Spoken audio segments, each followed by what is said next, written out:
Welcome to Rewiring the American Edge, the podcast where we explore the intersection of innovation, automation, and policy to ask one big question. What will it take for cities, industries, and people to thrive in a rapidly changing world? I'm Billy Riggs, urban planner, researcher, and technologist. And with my co-host, Vipul Vyas, we talk with global thinkers, policy leaders, entrepreneurs, and many more to explore how to build more competitive, inclusive, and resilient economies in the U.S. and around the world. Join us.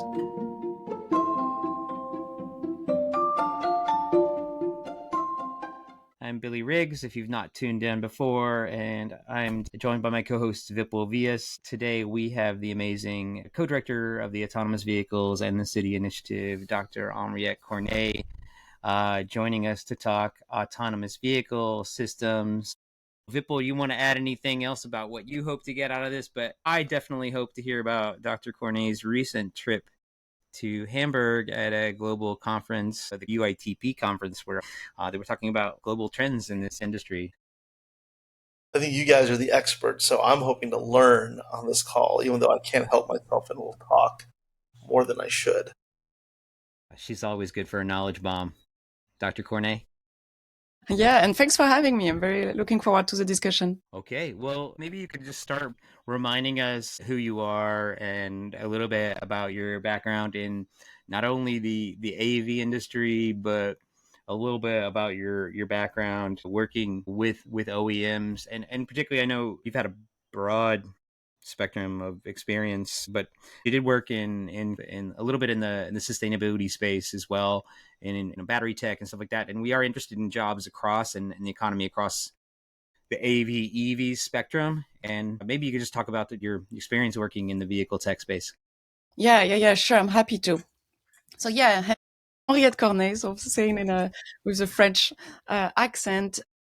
So I'm trained as an engineer, and quickly after my master, I got very interested in the topic of sustainability, actually. So I moved to Germany, and there I did my PhD thesis, focusing on innovation for public transport that can help having positive impact on like environmental aspects or societal issues. So really sustainability as a whole, thinking of economic viability for city, environment, and the society itself, as a people. So that's why I got really much into the transportation area at this moment, still having in mind the sustainability aspect. And step by step along my career, I was interested as well in innovations. I believe that innovations are key, and always looking forward, always thinking of what's ahead and what can we improve in our systems, not making tech for the sake of technology, but really seeing how can it improve our lives. And I work for the automotive industry, as you mentioned, in Germany, in the field of electric mobility. And I learned a lot there. I could see also the mindset, how car manufacturers think and what are their goals, etc., and how can they comply as well. So we may think that they only want to sell cars, which are their main business, of course, but they have more and more pressure also to comply with environmental regulation, and also from customers, they want more safety, they want less environmental impact. So that's also something I learned there. But I got kind of bored by electrification at some point, and I saw the field of autonomous mobility coming. And I really thought, okay, there's something there. There's something that can change the entire society and the way we move, especially in cities, with this technology of autonomous driving. And that's where I moved to Singapore, leading a research group on design for autonomous mobility. So really the design aspect, how human will interact with AVs in the future, inside the vehicle and outside the vehicle. Super interesting, focusing on their needs, expectations, and so on. And then moving back to Europe, I led a very large European-funded project that deployed vehicles like AVs, mainly shuttles. So I don't know if your audience is familiar with shuttles, with autonomous shuttles, that would be like the Easy Mile and Navia from back then, let's say, where you have like 10, 12 passenger capacity. And they are very low speed, and they have like some specific, like restricted use case, let's say, but quite helpful for cities to get familiar with the technology. And that's what we did with this huge project. I say huge because there were 15 15 European countries involved in the project, something like 450 researchers, I mean, people working on that, and 70 vehicles deployed all over Europe. So it was a lot of insights gained. And that's where I attended for the first time this summit, the UITP Summit that you mentioned.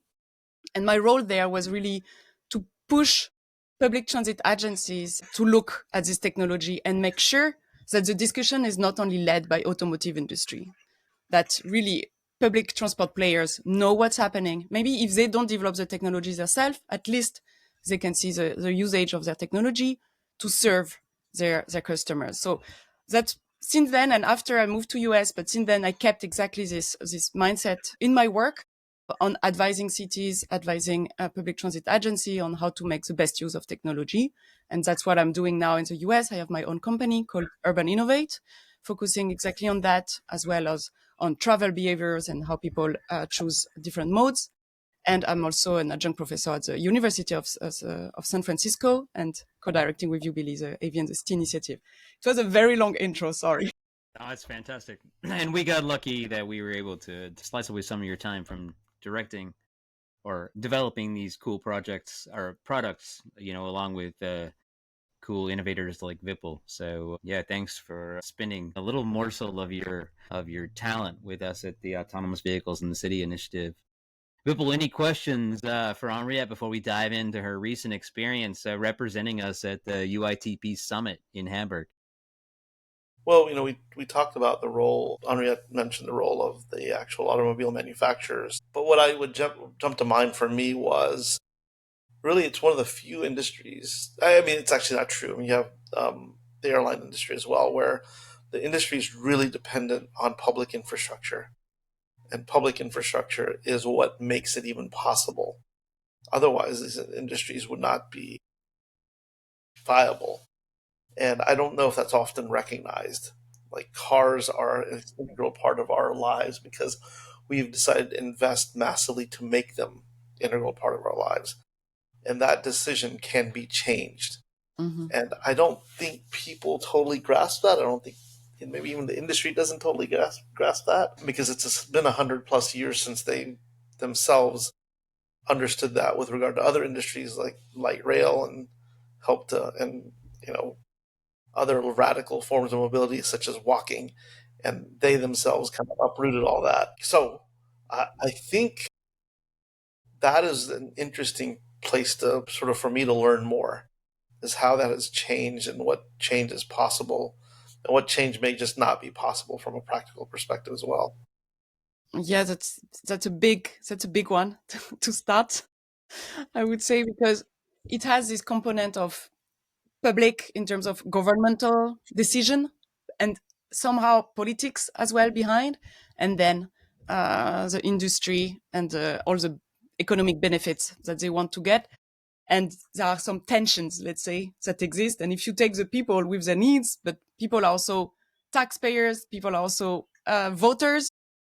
So it makes this entire equilibrium kind of, it's not always, I think, like decisions on infrastructure are not always made on long-term thinking, unfortunately.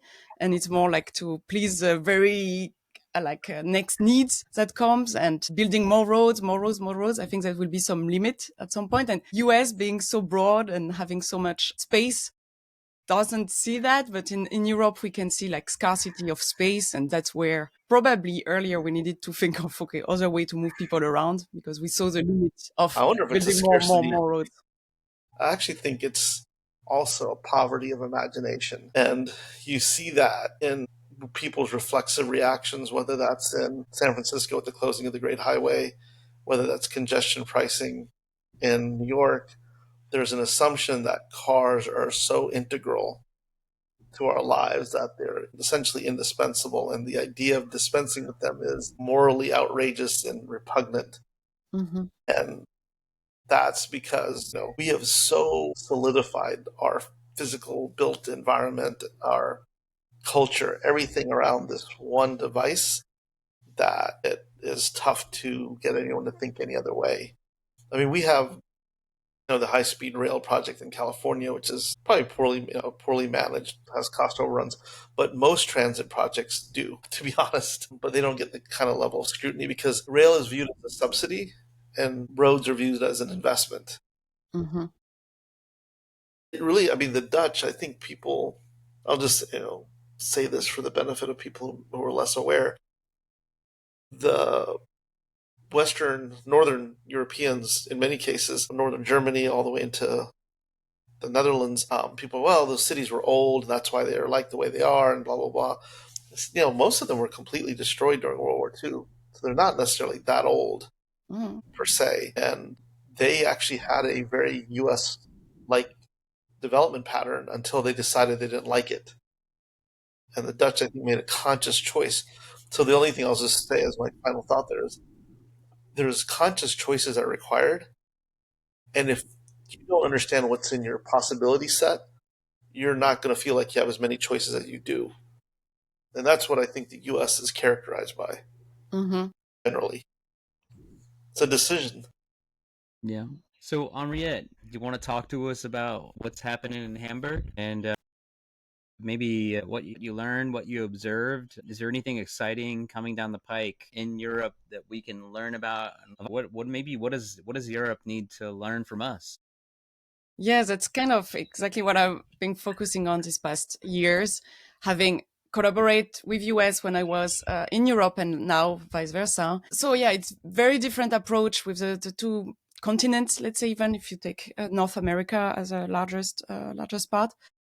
And in US, we had this huge, massive private investment coming from company like Google, Amazon, etc., which have enabled over the years, so it did not happen overnight, but over the years to build company as robust as Waymo with an exceptional driving capability and this Waymo driver being really leading kind of what's happening now in terms of technology and capabilities on the road and safety mainly. I think that's the point I hope we'll talk again about this aspect of safety. And we have never had this type of investment in Europe. We are struggling putting together a lot of money, a lot of investments. Mostly everything that has happened in Europe was funded by either the member states themselves, Germany and France, I would say, would be leaders. They have put a lot of public money into research and development, as well as the European Commission. But still, if you remember, I mentioned this project, this large project, we are talking about 30 million euros that are spread over 70 partners, entities. So at the end, there is nothing much left to develop anything. So that's the biggest kind of historical, we could go even deeper into history, but like the short-term history in why we don't have a Waymo players in Europe is really a matter of budget and investment that was not there. So what we do in Europe, basically, because still the players there can see, some of the players at least see opportunity in this technology, the approach is rather on thinking about services, which I also find actually more interesting, because it's more about, okay, the technology will come at some point where it can come from US, it can come from China, but what we will do with that, what we will do, and which vehicles will it be put on, like placed on? Do we need again shuttles? Should we think again this topic of shuttles? Should it be Robotaxi serving as feeder, as a first last mile option? Or should it be buses? Autonomous buses was also a topic we investigated, because, and it's very much public transit kind of mindset, thinking of there's two components when you think of autonomous buses. One is the driver shortage that is a situation in US, but also in Europe. With the demographic and with many different reasons, we have more and more difficulty, or public transport agencies have more, and operators have more and more difficulty finding bus drivers. And the other one is the cost of operation that are linked with the wage of the drivers, so to say. And the example we often give, if a city has an operator deploying in a city has like a large fleet of buses, approximately 40 to 50% of the total cost of operations are linked with the wage of the drivers.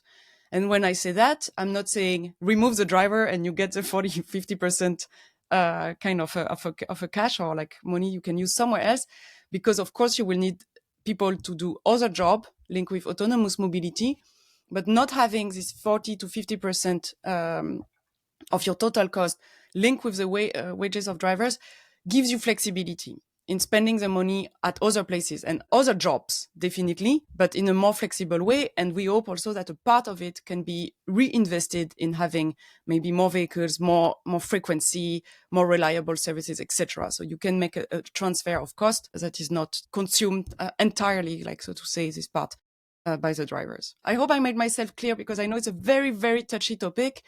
And I don't mind. The mindset is really not of saying, "Oh, let's get rid of the driver because they cost too much." It's not that. It's on rethinking how to allocate the cost in a better way. So back to your question, Billy, on what's happening in Hamburg. Now that I've said it a bit, these two different mindset and like historical backgrounds from US and Europe. In Hamburg, and since it was a conference organized by the International Association of Public Transport, of course, it was very much focused on this very topic, which is the topic I found most interesting in this area these days. And I was happy, in comparison with the edition of 2 years ago, to see more of these innovations, more players going towards autonomous vehicles. And the two that I was mentioning would be Moya. Moya has been all over the place in this summit. So Moya is based in Hamburg, and what they are doing basically is they are operating an on-demand service in Hamburg, and it's a shared mobility in terms of pooling. So they are very, very focused on pooling people, and they want to prove that it's possible and that people will accept to share a vehicle with strangers. And the way they do that, so first they started manually, and the way they do that, they have like minivan, where you have a space inside that you are not shoulder and shoulder with someone you don't know, like Uber maybe tried some time ago with the pooling. So the vehicles are more spacious, and it seems that there is an acceptance toward sharing the assets itself during the ride. And Moya is gradually moving towards more autonomous capabilities, and they collaborate with Volkswagen. They're using their ID bus, so their autonomous ID bus, and like replacing gradually, deciding on which area it makes more sense to have these autonomous vehicles on the road. But Moya is really like doing the dispatching, the booking with the customer, etc. So there is kind of an intelligence, gathering the intelligence on their area, that they displayed a lot of progress on stage. So that was great to see them, and mostly see their vision. I think it's inspiring for city. Something unique about them is also that they are fully integrated to public transport, meaning it's considered as part of the public transport. They are in close collaboration with Hamburger Hochbahn, the operator, the agency there. So it's very nice to see them working together. I haven't seen something like that in US ever. So like this close collaboration between governmental agency and private players. And the other one I want to mention that is relevant, I think, for US as well, is a company called Holon. And they are, so to say for me, it will be like the shuttles are back. And it seems, let's see, it's still a startup and they're still doing their best, and they will face a lot of issues, I'm sure. But they want to put back like shuttles on the road. And I'm hopeful for them, because I think the form of having these small 10 to 12 people shuttles is meaningful for cities. There can be a lot of use cases where this makes sense. And if they have a better driving technology, which they do now, they are collaborating with Mobileye, which has proven to be solid, not yet maybe the level of Waymo, but they have driven many, many miles already. It could be promising for the future. They operate already, they have some pilots in Germany. And the big thing is that they are building a factory in Jacksonville, Florida. So really to comply with all the Buy America and everything, all the things happening there. And Jacksonville, the city of Jacksonville, so Jacksonville Transportation Authority, JTA, has already committed to buy 15 shuttles, I believe. And or the first 100 one, or they have made some commitments with them to buy them as soon as they come out of the factory, which would happen in 2027. So it's always a bit of waiting time. But I'm really looking forward to see these vehicles on the road and kind of coming back. I have assumption it's coming back of shuttles.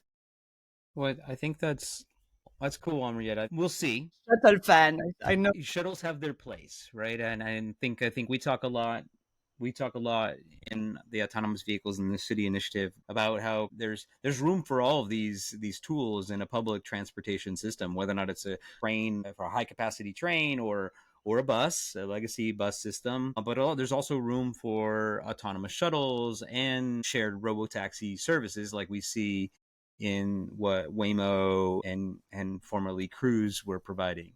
And I think what we haven't seen in Europe are these lightweight shared robotaxi solutions. And I would say, where's that in Europe? And I think my question is that why? How do we get to this lightweight?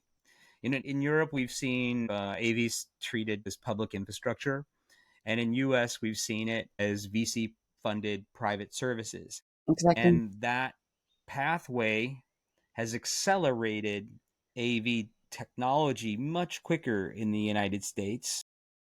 Well, I should be cautious because we know Waymo's been at this game for a long time. Waymo's been at this game for 15 years, right? 15 years, 15 years, 2012, a long time. So, long story short, is that durable capital, that huge chunk of 11 to 15 billion dollars is sitting there compared to 30 million euro Exactly. that went to your show project and 60 million euro that's going to this Ultimo project, and that's such a small chunk of change compared to for developing these Yeah, lightweight shuttle projects. And so how do you get to from 0 to 1 with that chunk of capital for shuttle projects when you have these robotaxi projects that are able to accelerate so quickly? I mean, two things here. I remember Waymo mentioning that ride hailing services was the quickest way to get as many miles as possible on the road. So it was very strategically. I don't think my vision from Waymo, and I'm not working for them, I don't know, but following what they've been doing, I don't think they pursue any services in particular. They really want to have the best driver on the planet, so to say. I don't want to say they don't care, but like, if it is for public services, if it is for private use, that may not be their final interest per se. They don't have this type of vision, I would say, but they want to have the best driver, which they have so far. Let's see how it goes. And the other aspect, because you mentioned the large investments and the investment difference between Europe and US, what will come? It will be kind of a dilemma in a way, or there is, and the discussions in Hamburg was also around there. We're also around there. Either we accept that we will never have a driver, like an autonomous driver technology in Europe, and we commit to buy Chinese or US technology. I think some years ago, we were really much relying on US technology and very happy to do so, and thinking with China, let's see how things are going, etc. With everything that has happened since, let's say, last November, and the changes globally, geopolitically, I can see in Europe tendency to say, okay, we can't rely on US anymore for tech. And this may have actually a positive effect of Europe waking up and thinking, okay, maybe we do need our own tech, and maybe we really need to do something there. And there is a mechanism that exists that can put all the member states together. It's called an IPCEI, I believe. We will need to put in the reference of this episode exactly the acronym, what it stands for. It's a project, it's a funding mechanism coordinated again by the European Commission for very, very large scale project. And there we are talking of billions of euros, of several billions of euros. A good example and a success stories behind this type of funding mechanisms is Airbus. Airbus started like that, where they say, we don't want to buy Boeing, or we want to be on the market of aviation. And they created Airbus with exactly this type of funding. And we've seen that it's a successful company, right? So Europe can do it. I mean, you're the member states, if they put the agreement on the table, it can happen. So the future will tell. I know many people in Europe that are supporting of this large funding, but you can imagine the administration behind it. I mean, the administration, or the admin needed to put such things in place. But that would be something I would definitely encourage, and it would be good for the market to have more competition. Let me ask Vipul something based on what you said. I mean, is there a scenario where Europe becomes so squeezed where Europe has more of an incentive to collaborate with China as opposed to the US. And Vipul, how radical is that idea? In a multipolar world, it's not radical at all. In fact, it's probably the smart move to hedge some bets. Just a matter of how big your hedge is. I think the Europeans are probably going to be more open to Chinese EVs than the Americans for a variety of reasons, maybe. And then, especially if China continues on the path that they demonstrated with DeepSeek of open sourcing a lot of what they're developing.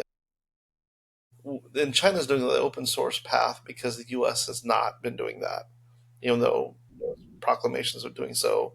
I think Llama is one of the few big US bets that is open source. But regardless, point is that Chinese have leaned into open source when it comes to AI. That's because that way they can have soft power influence all over the world, and the Europeans are going to find that to be very attractive. I would think anyone would. I mean, people in the U.S. are using DeepSeek, and so I think, as just an example, so I think that's going to be a model, and so it'd be only smart to hedge bets. Now, I think some of the geopolitical gyrations are going to settle down by 2027, mostly because the shock and awe is an attempt to get all of this done before the 2026 midterms. And so I think memories are going to fade with regard to this unpleasant period.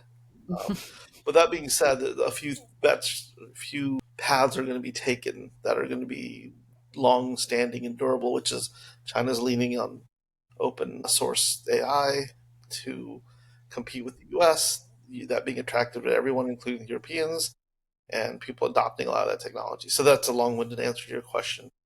No, I think it's exactly what I was thinking as well. I mean, I think when you think about open exchange of ideas, irrespective from what we talked about in the past episode, guarding the gates, great episode, check it out.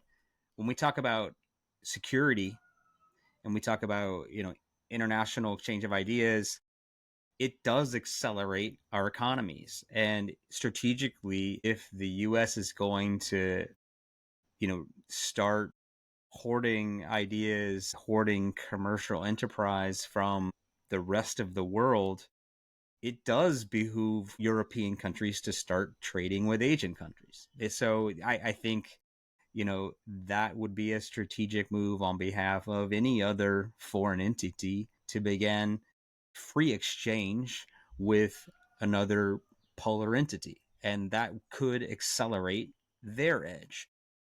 I don't always say that to say the best thing for the American edge, the best thing for global competitiveness is for open competition and open exchange. And I think that's the spirit of everything we've been talking about with automation, innovation, and the spirit of what we've been talking about is acceleration of ideas and innovation as being something that is about open exchange and open innovation. Well, I think to say one last thing on this topic on my end is, and you guys would know well more than I would, but the other big driver here is military technology. The Europeans and very few people want to be dependent on the US for military technology. Everyone's, kind of bet on the F-35, and even the Swiss have, bizarrely. But there's probably some notional regret. And from what we're seeing in Ukraine, there's a lot of drone technology. Drones and autonomous anything. Drones are just autonomous vehicles of a different sort. They're not for transport, they're for destruction, but they are autonomous delivery vehicles of lethal payloads. And so I think the Europeans are going to develop their own technology in this realm because they'll feel compelled that they have to. And as a result, a lot of that technology has spillover benefits into the civilian space.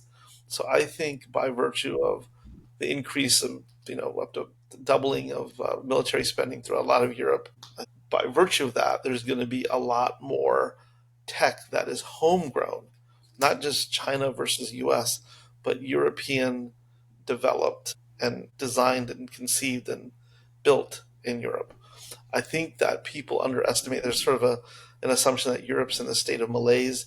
Yeah, but there's some truth to that. But I think, given the existential crisis that's looming or perceived to exist to Europe's east, I think that's going to motivate a lot. And there's a lot of spending, almost just by sheer luck. If you spend that much money, something's going to get produced that's of value. When I'm talking about military budgets, and everyone knows that military budgets are probably going to be more allocated towards drones and autonomous fighting vehicles, and that's going to, like I said, spill over to the civilian side. Maybe slightly more controversial. While Henriette was flying west back from Hamburg, I was sitting in London at an AI conference, but something was happening in Austin. And I thought we should maybe talk about this because we've talked about it a little bit in the media as a part of our commentary at Autonomous Vehicles in the City Initiative. But Dr. Cornet, we haven't had a chance to really debrief on what are your thoughts about what's happening in Austin right now with the Tesla Robotaxi experiment. Yeah, I don't want to say that's a topic I wanted to avoid, but when you say, should we talk about it? I was thinking, should we talk about it? In terms of, is that, I don't want to say relevant because, yeah, of course it's relevant. Tesla is very relevant, but it's a bit of a pain point in this entire discussion because, yeah, I had my vision of having on one side the companies targeting high level of automation in restricted area in cities like geofenced, like Waymo, deploying in more and more cities, but directly with a super high level of automation. And on the other side, having players more like the automotive manufacturers driving everywhere, so to say, but with lower level of automation. And this vision, like I could put like every players nicely in these little boxes to say, and Tesla is kind of mixing all that because they claim they can drive everywhere, and they claim they have high level of automation. So it's a bit, so we need to look at that closer if it's really the case. And it happens that, as you like saying, autopilot is not self-driving. I think it's entirely correct. It's not. It's a level two, maybe a bit level two plus plus, like they like to mention. And same for your audience. There could be an interesting link to the different level of automation to be described there. And what they're doing in Austin now, it's still not really. It doesn't look like full automation because they have the safety driver, because they do have apparently they have a car behind following the taxi that is driving. So it sounds more like a pilot, which I love pilots. I mean, I'm really in favor of pilots. It's how you learn, right? And Austin is a fantastic place to start. Mainly, I think it was also because of regulation there, and it was easy to put vehicle on the road. But apparently, recently, there have been also changes from Texas to say they may put more rules to get a permit to deploy autonomous vehicles. And I think that's a consequence of Tesla maybe deploying too fast, too quick, without having the technology completely safely provided. So for me, it's as much as I like action and as much as I like having vehicles on the road, it may create some confusion to call what Tesla is doing really a robotaxi or self-driving. For me, it's still the area of ADAS, and which is more like supporting drivers in terms of safety and comfort, rather than really going without anybody, like without a driving wheel or nobody behind the wheel, like that. This, I don't think they are there yet. And I'm a bit skeptical how much it can impact the entire industry of L4, having people confused about that. I think people will not make the difference between a Waymo and a Tesla, and that's kind of problematic. By the way, I have to advertise my own work there, that I did a video comparing the two, like Waymo and Tesla, and how they differ. And it could be interesting also for your audience to check to make sure that there is no direct association being made. The approaches are so different. Yeah, that's Urban Innovate Talks, right? We can put a Yes, link for that in thanks. the In the comments. comments for this, but also I think I want to pinpoint ADAS for all you folks that aren't transportation speak nerds. We try not to do too many acronyms Oh, here. sorry It's for that. advanced driver assist systems. Control, all these aspects, starting with parking assist. These things will gradually evolve, like all the time. You can expect really your car to drive by itself on highways pretty soon. I'm sure all the automotive manufacturers work on that. But does it really mean it can go in the city, interact with pedestrians, and cover all the situation? There is still a long stretch, and that may not be clear always in the head of everybody.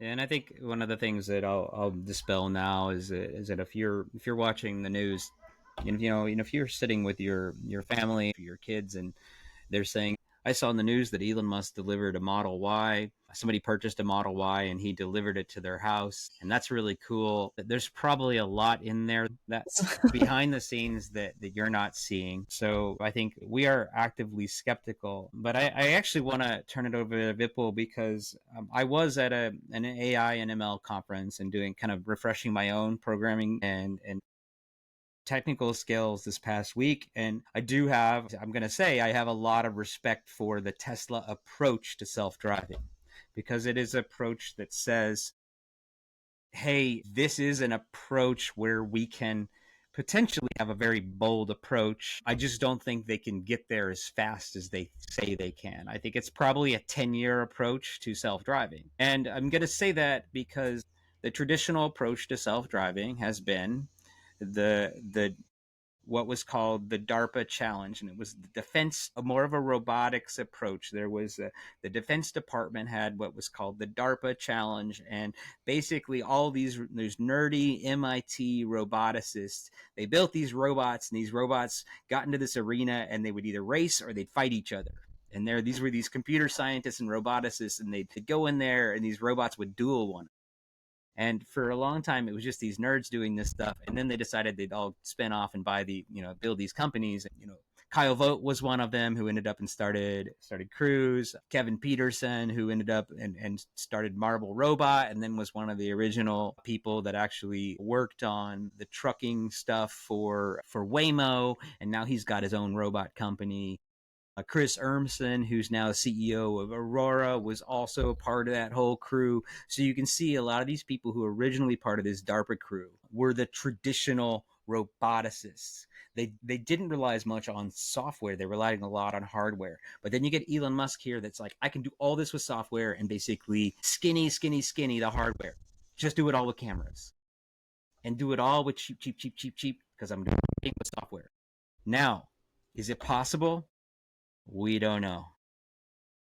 Vipul, can you do all this with just like the human mind of like a Turing test? Can you basically say software can function like a human mind? Humans basically have more or less one sense when they drive a car, their eyes. More or less, right? Some part their ears, but more or less their eyes. So can a camera function if basically a nominal Turing test, a nominal, this idea of a sophisticated AI long term? So is this Tesla experiment long term? Could it work? I would say my guess is probably, but necessarily in the next 2 months, I would say no. And this is why I think it's a really interesting question. And that's why I don't question the approach. I just don't think it's possible in the near term.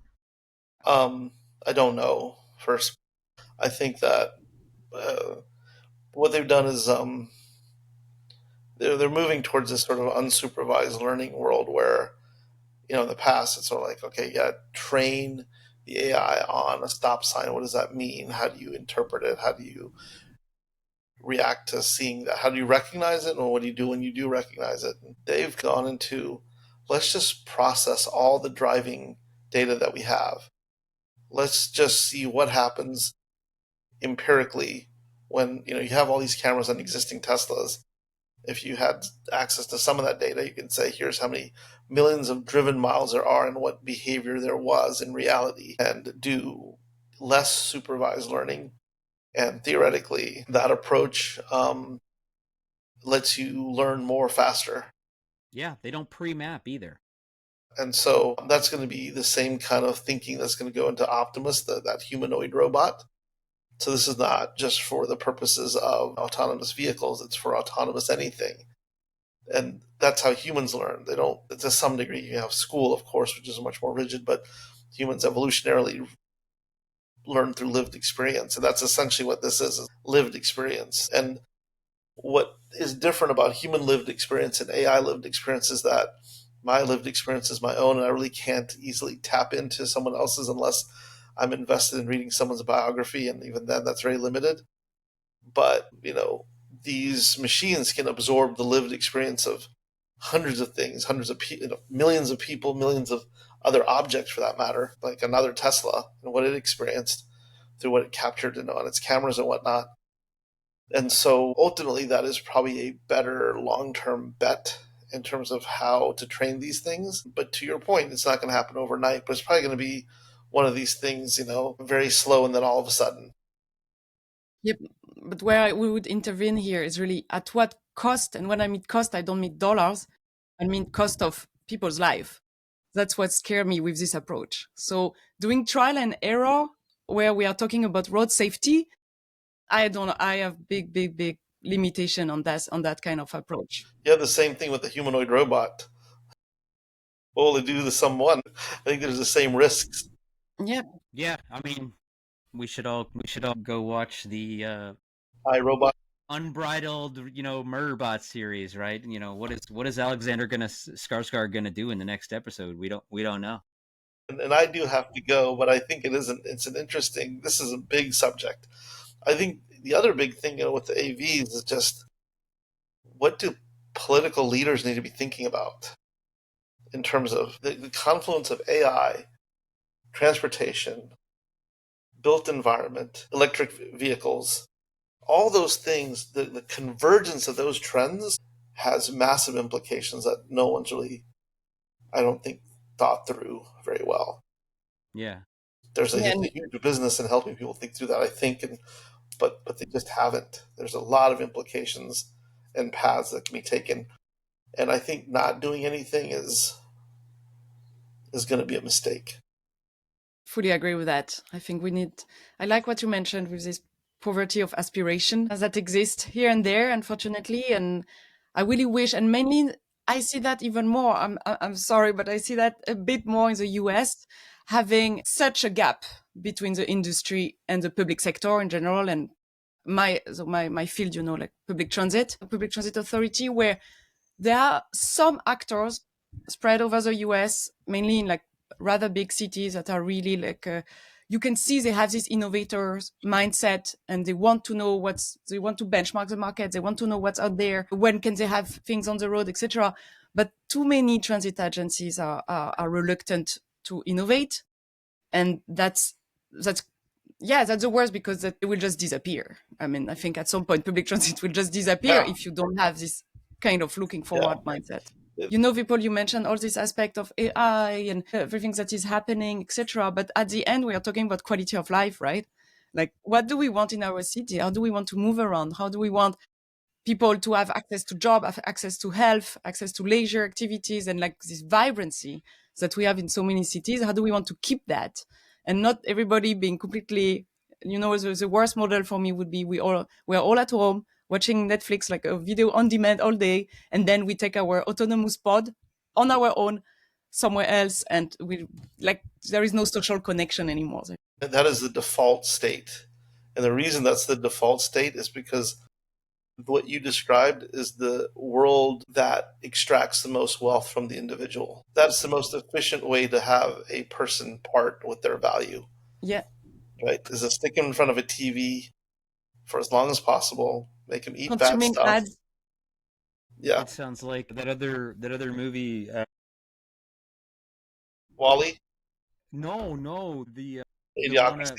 Idiocracy. Yeah, Yeah, I mean, yeah. there's a It's reason. exactly Idiocracy. It's a very Yeah. extractive way of setting up the world, but that's the way the world is default headed towards, unless someone consciously makes a decision not to do that. Yeah.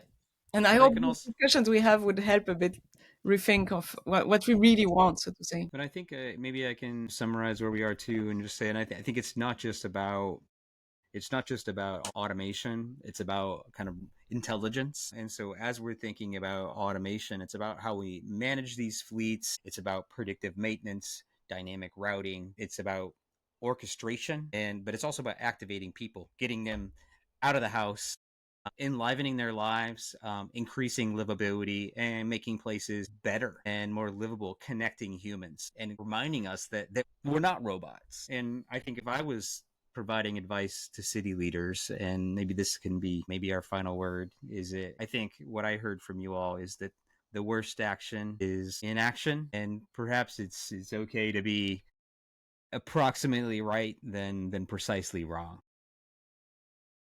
But I think to Henriette's last point around Netflix, the former CEO of Netflix once said that his biggest competition was sleep. And that speaks to the fact that without action, without intervention, without planning, we're going to head to a world that no one wants to really be in or part of. No, I think there is hope. I think there will be a moment. I'm kind of expecting a moment where people will be fed up with AI and their smartphone and their screen, and they would like to gather again, and maybe it would be more on community level and not really on this megalopolis kind of mindset. But we will see that, and there we have to think of what's the best way to move around, and if it's automation or not. People, I love that you mentioned also the radical way of moving, which is walking. I think that's also something we should keep in our discussion, active mobility, etc. So yeah, thinking of mobility as something holistic that can make city more livable. That's right. Vipul, anything else? That's it. Well, I hope you learned something. Thank you, Amria, for I joining us. didn't. You're always welcome. Thank you so much, guys. Yeah, and thanks everybody for listening. Thank you for subscribing and help us make cities better. Stay tuned, subscribe, and join us next time. This has been Rewiring the American Edge, global conversations on innovation, automation, and the future of competitive cities. I'm Billy Riggs. Thanks for joining us. Our series is sponsored by the University of San Francisco Automation and Innovation Fund. If you're interested in supporting our students or work, reach out via email. Also, please connect with us on social media or LinkedIn. We would love to hear from you. Until then, all the best.